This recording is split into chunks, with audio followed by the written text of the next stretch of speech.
अब हम मूव करते हैं अपने 7th शॉर्ट क्वेश्चन की तरफ, जिसमें वो कह रहा है distinguish between intrinsic and extrinsic semiconductors, how would obtain n type and p type materials from pure silicon, illustrate by schematic diagram. हमने इंट्रिंसिक और एक्सट्रिंसिक सेमीकंडक्टर्स को डिफरेंशिएट करना है। सिंपल सी बात है, अगर प्योर सेमीकंडक्टर है तो उसे इंट्रिंसिक बोलेंगे, अगर इम्प्योर है या उसके अंदर कोई इम्प्योरिटी ऐड कर दी हुई है तो उसे हम बोलेंगे एक्सट्रिंसिक सेमीकंडक्टर। तो सबसे पहले इसकी डेफिनेशन आ गई, semiconductor in its pure form is called pure या इंट्रिंसिक सेमीकंडक्टर, एक्सट्रिंसिक। और डोपिंग क्या होती है? डोपिंग एक प्रोसेस है जिसमें हम प्योर सेमीकंडक्टर के अंदर कोई इम्प्योरिटी एटम्स ऐड करते हैं ताकि वो इम्प्योर यानी एक्सट्रिंसिक सेमीकंडक्टर बन जाए। तो डोपिंग को मैंने यहाँ पे डिफाइन कर दिया, the process of adding small amount of impurity in the intrinsic semiconductor to increase the electrical conduction is called doping. Impurities added in the ratio 1 to 10 raised to power 6 atoms, यानी जो target या host है उसकी अगर 10 की power 6 atoms हैं तो impurity atom कितना ऐड करेंगे? 1। ये एक एमसीक्यू भी है, इसको आप अंडरलाइन कर सकते हैं। एक्सट्रिंसिक सेमीकंडक्टर क्या है?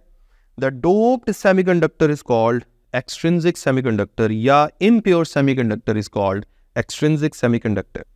इसके बाद यहां पर हम बात करेंगे एन टाइप सेमीकंडक्टर कैसे बनते हैं। देखिए, एन टाइप सेमीकंडक्टर्स को बनाने के लिए पेंटावैलेंट इम्प्योरिटी ऐड की जाती है, यानी ग्रुप 5 के एलिमेंट को ऐड किया जाता है। जैसे फॉर एग्जांपल यहाँ पे हम फास्फोरस ले रहे हैं, अब इसके आउटर मोस्ट शेल में 5 इलेक्ट्रॉन्स होते हैं, तो होता क्या है कि 4 इलेक्ट्रॉन तो सिलिकॉन के साथ कोवेलेंट बॉन्ड बना लेते हैं, यानी 4 कोवेलेंट बॉन्ड बन गए, ये देखें। लेकिन एक इलेक्ट्रॉन, ये वाला फास्फोरस का एक इलेक्ट्रॉन जो 5वां इलेक्ट्रॉन था, अब ये फ्री हो जाएगा क्योंकि फास्फोरस को अपने स्टेबिलिटी गेन करने के लिए 8 इलेक्ट्रॉन्स चाहिए थे। 2 ये हैं, 2 ये हैं, 2 ये हैं, 2 ये हैं, 8 इलेक्ट्रॉन्स पूरे हो गए। तो ये जो 9th इलेक्ट्रॉन है, जो फास्फोरस का 5वां इलेक्ट्रॉन था, ये एक्चुअली फ्री इलेक्ट्रॉन बिहेव करना शुरू कर देगा और ये एक जगह से दूसरी जगह बड़े मजे से जा सकेगा। ठीक है, तो ये हमने पेंटावैलेंट इम्प्योरिटी का जिक्र कर दिया, ये हमने फास्फोरस की बात कर ली।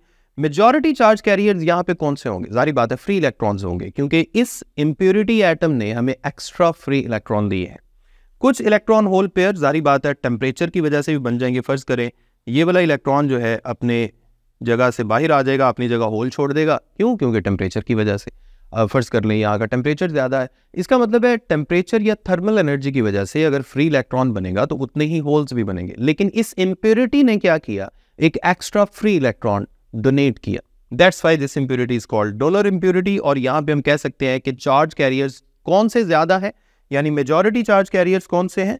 वो हैं फ्री इलेक्ट्रॉन्स, और माइनॉरिटी में कौन है? होल्स। ठीक है, पेंटावैलेंट इम्प्योरिटी को डोनर इम्प्योरिटी कहते हैं। इसके बाद हम बात कर लेते हैं P type semiconductor, P type extrinsic semiconductor. P type semiconductor कैसे बनते हैं? ट्राईवैलेंट इम्प्योरिटी को ऐड करके। ट्राईवैलेंट इम्प्योरिटी की एग्जांपल यहाँ पे एल्यूमिनियम है, इसके पास आउटर मोस्ट शेल में 3 इलेक्ट्रॉन्स होते हैं, तो 3 इलेक्ट्रॉन्स तो 3 कोवेलेंट बॉन्ड बना लेंगे, लेकिन एक कोवेलेंट बॉन्ड में होल की खाली जगह बच जाएगी। एक कोवेलेंट बॉन्ड में एक इलेक्ट्रॉन की गुंजाइश बाकी बच गई है, इसलिए हम इसे कह सकते हैं कि ये होल है। यहाँ पे होल बन गया, तो इस इम्प्योरिटी ने होल प्रोवाइड किए हैं। कुछ ऐसे फ्री इलेक्ट्रॉन्स भी बनेंगे यहाँ पे जो थर्मल एनर्जी की वजह से, फर्ज कर लें इसका इलेक्ट्रॉन यहाँ से बाहर आ जाता है, अपनी जगह पे होल छोड़ देता है, यानी एक फ्री इलेक्ट्रॉन बना और एक होल भी बन गया, लेकिन ये थर्मल एनर्जी की वजह से बना। जितने फ्री इलेक्ट्रॉन्स है उतने होल्स भी हैं, लेकिन यहाँ पे एक्स्ट्रा क्या मिल रहा है? वो मिल रहा है होल।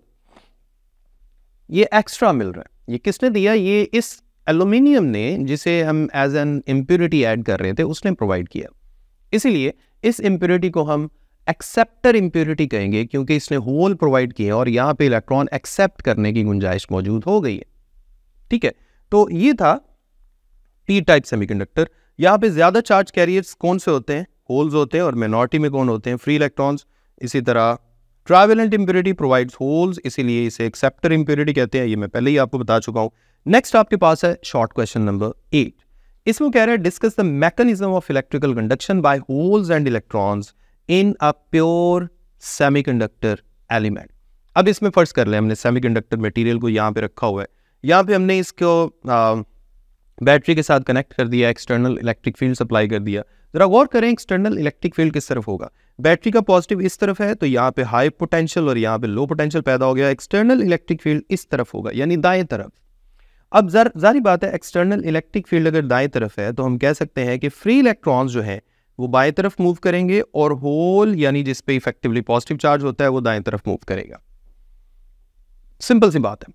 याद रखें कि जिस तरफ फ्री इलेक्ट्रॉन्स ने मूव करना है, होल्स ने उसके ऑपोजिट मूव करना है। बस ये बात आपने याद रखनी है। डिटेल डिस्कशन हम पहले टॉपिक्स के अंदर कर चुके हैं।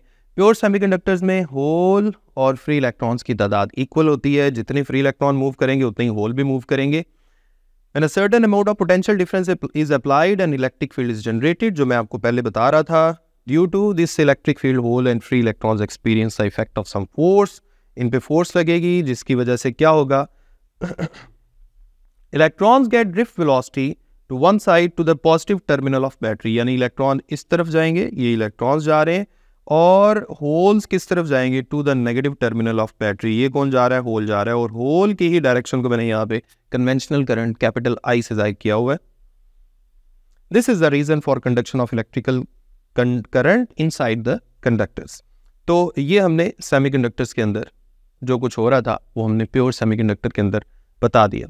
इसके बाद 9 शॉर्ट क्वेश्चन में कह रहा है right a note on super conductor. Super conductor क्या होते हैं, हम जानते हैं कि अगर हम कुछ ऐसे खास मटेरियल हैं जिनका टेम्परेचर कम करते करते एक ऐसा पॉइंट आता है जिस पे इनकी रेजिस्टिविटी 0 हो जाती है, उस टेम्परेचर को हम बोलते हैं क्रिटिकल टेम्परेचर, और इन मटेरियल्स को क्या बोलते हैं, सुपर कंडक्टर्स। तो ये सारी डेफिनेशंस मैंने यहाँ पे लिखी हुई है। The materials whose resistivity becomes 0 at some certain temperature is called superconductor, and critical temperature को भी हम डिफाइन कर देते हैं, temperature below which resistivity of superconductor become 0 is called critical temperature.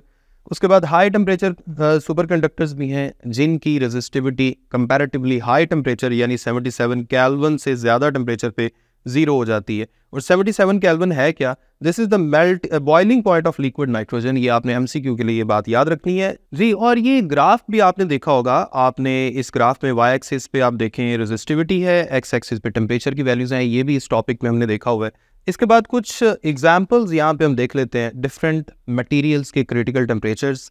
जैसे फॉर एग्जांपल मरकरी का 4.2 kelvin है, ये मार्लिनॉन्स ने डिस्कवर किया था 1911 में। इसके बाद एलुमिनियम का क्रिटिकल टेम्परेचर 1.18 केल्विन है, और टिन का भी गिवन है, और लेड का भी गिवन है। ये सारी वैल्यूज आपने एमसीक्यूज के लिए ज़रूर याद रखनी है। इसके बाद क्रिटिकल टेम्परेचर है यट्रियम बेरियम कॉपर ऑक्साइड, ये जो है इसका क्रिटिकल टेम्परेचर है 163 केल्विन, और जो डिग्री सेल्सियस में इतना बनता है, जारी बात है जब हम केल्विन की वैल्यूज में से 273 माइनस करते हैं तो डिग्री सेल्सियस में आंसर आता है। ये याओ लियांज ली ने कैम्ब्रिज यूनिवर्सिटी में डिस्कवर किया था।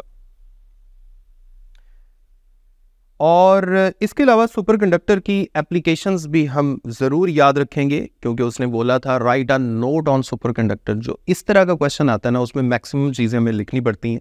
तो सुपर कंडक्टर की एप्लीकेशंस में MRI है, मैग्नेटिक रेजोनेंस इमेजिंग, जो ज़्यादातर ब्रेन की करवाई जाती है, और मैग्नेटिक लेविटेशन ट्रेन्स जो अपनी पटरी से थोड़ा सा उठ के चलती हैं मैग्नेटिक फील्ड की वजह से, और powerful and small electric Motors, इनमें भी सुपर कंडक्टर यूज़ होते हैं। इनका साइज़ मोटर्स का बड़ा स्मॉल होता है, लेकिन चूंकि इनमें सुपर कंडक्टर्स यूज़ हो रहे हैं तो इनसे बहुत ज़्यादा पावर जनरेट हो सकती है।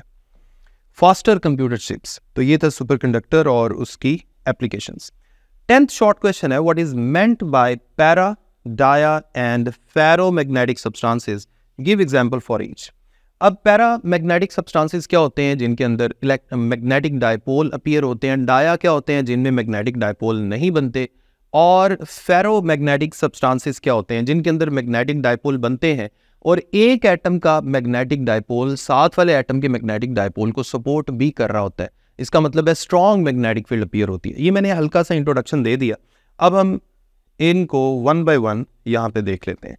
Paramagnetic substances, when magnetic fields due to spin and orbital motion of electrons support each other within the atom, then atom behaves like tiny magnet, जिसे मैं magnetic dipole कह रहा था। The substances composed of such atoms are called paramagnetic substances. Aluminium, magnesium, manganese and platinum इनकी examples हैं। इसके बाद हम diamagnetic substances की बात करेंगे। इसमें ऐसा कुछ भी नहीं होता, spin और orbital angular momentum angular orbital motion जो है, इसकी वजह से इलेक्ट्रॉन्स एक दूसरे की मैग्नेटिक फील्ड को कैंसल आउट कर रहे होते हैं, रिजल्टेंट मैग्नेटिक फील्ड ज़ीरो होती है हर एटम के आसपास। तो हम कह सकते हैं इनकी एग्जांपल है water, copper, bismuth, antimony etcetera. इसके बाद फेरोमैग्नेटिक सब्सटेंसेस में आपके पास आ जाते हैं जी, फेरोमैग्नेटिक सब्सटेंसेस में these are the solid substances in which atoms cooperate with each other to give rise strong magnetic field. यानी इसमें एटम मैग्नेटिक डायपोल के तौर पे बिहेव भी कर रहे होते हैं और एक दूसरे के मैग्नेटिक फील्ड को सपोर्ट भी कर रहे होते हैं। और इनकी एग्जांपल्स भी सामने आपको लिखी नजर आ रही है, आयरन, कोबाल्ट, निकल वगैरह, क्रोमियम डाइऑक्साइड एटसेट्रा। इसमें डोमेन्स का भी कॉन्सेप्ट है। जिस रीजन के एटम्स एक दूसरे की मैग्नेटिक फील्ड को सपोर्ट कर रहे होते हैं उस रीजन को डोमेन कहते हैं। The small regions within ferromagnetic substances in which atoms support each others strong magnetic to give rise strong magnetic field are called domains. Its width is of order of millimeters or less. इसमें तकरीबन 10 की power 12 से लेकर 10 की power 16 atoms होते हैं एक domain के अंदर ऑन द एवरेज। इसके बाद आपके पास 11th शॉर्ट क्वेश्चन है और ये हमारे इस चैप्टर का लास्ट शॉर्ट क्वेश्चन है, जिसमें वो ये कह रहे हैं what is meant by hysteresis loss, how it can be used. It is used to in the construction of transformer. Hysteresis loss क्या होता है? आपको याद होगा हमने एक लूप पढ़ा था, हिस्टेरेसिस लूप। इस चैप्टर के बिल्कुल आखिरी टॉपिक में हमने पढ़ा था। उसमें अगर आपने इसकी डिटेल डिस्कस करनी है या डिटेल समझनी है तो आप उस लेक्चर को देख लीजिएगा। अभी हम सिर्फ शॉर्ट क्वेश्चन के अंदाज में इसको डिस्कस करेंगे। हिस्टेरेसिस लॉस क्या है? जब हम किसी फेरोमैग्नेटिक मटेरियल को मैग्नेटाइज करते हैं तो उसकी मैग्नेटाइजेशन और अगेन डीमैग्नेटाइजेशन के दौरान जितनी एनर्जी का लॉस होता है, जितनी हम जो इलेक्ट्रिकल एनर्जी सप्लाई कर रहे हैं उसमें जितना लॉस आएगा, that loss is called hysteresis loss. और हिस्टेरेसिस लॉस जो है, जो मैंने अभी लूप की बात की, जो हिस्टेरेसिस लूप हम बनाते थे, मैग्नेटाइजेशन करंट और मैग्नेटाइजेशन के दरमियान जो लूप एक बनता था, उस लूप का जितना ज्यादा एरिया होगा, हिस्टेरेसिस लॉस यानी energy loss in magnetizing and demagnetizing the material, उतना ही ज्यादा होगा। तो ये सारी बातें यहाँ पे वन बाय वन हम डिस्कस कर लेते हैं। The area of hysteresis loop is the measure of energy required to magnetize and then demagnetize a magnetic material. Same वही बात जो मैं अभी आपको बता रहा था। This energy is dissipated in the form of heat and is called hysteresis loss. The dissipation of this energy depends upon the area of hysteresis loop. यहाँ पे लॉस की बजाय यहाँ पे लूप आएगा, ठीक है। और फोर्थ पॉइंट है, thus the magnetic material for which the area of hysteresis loss is small, dissipation of energy is also small. Hysteresis loop area अगर स्मॉल होगा तो डिसिपेशन ऑफ एनर्जी भी कम आएगी। Such materials are suitable for the construction of core of transformer. Transformer की core के लिए ऐसे मटेरियल जिनका हिस्टेरेसिस लॉस कम है वो क्यों सूटेबल है? क्योंकि हम जानते हैं ट्रांसफार्मर में अल्टरनेटिंग करंट सप्लाई किया जाता है और जो अंदर कोर है उसने बार बार मैग्नेटाइज डीमैग्नेटाइज होना होता है। तो याद रखें, जहां बार बार मैग्नेटाइजेशन और डीमैग्नेटाइजेशन रिक्वायर्ड है, वहां ऐसा मटेरियल चाहिए जिसका हिस्टेरेसिस लूप एरिया कम हो, जो जल्दी मैग्नेटाइज हो जाए, आराम से डीमैग्नेटाइज हो जाए। और अगर आयरन और स्टील को कंपेयर किया जाए तो इस काम के लिए फिर हम आयरन यूज करेंगे, क्योंकि इसमें हिस्टेरेसिस लॉस कम आता है। स्टील के केस में हिस्टेरेसिस लॉस ज्यादा आता है, because core of transformer has to undergo repeatedly magnetization and demagnetization due to alternating current. ये रीजन अभी जो मैंने आपको समझाई ये यहाँ पे डिस्कस भी हो गई। तो ये था हमारा चैप्टर 17 और ये थे उसके शॉर्ट क्वेश्चंस। उम्मीद है आपको आज के लेक्चर की भी बड़ी अच्छी समझ आ गई होगी। अगले लेक्चर तक अपना ख्याल रखें, मुझे अपनी दुआ में याद रखें। अल्लाह हाफिज़।